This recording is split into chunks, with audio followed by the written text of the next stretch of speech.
আমি যখন হক কথা বলি তখন এক দরকারের 5 আনা গোলাম মৌলবী এবং জাহেল মূর্খ এবং নাস্তিক মোতাদের দালাল এই সমস্ত লোকেরা তখন তাদের মাথায় ঘা হয়ে যায়, তারা আমার বিরুদ্ধে সমালোচনা করে।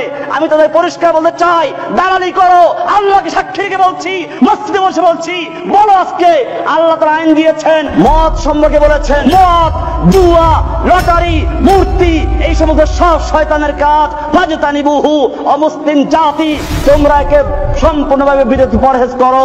কার আইন? আমার দেশে যদি লাইসেন্স থাকে তাহলে মদ হালাল না হারাম? মদ বৈধ।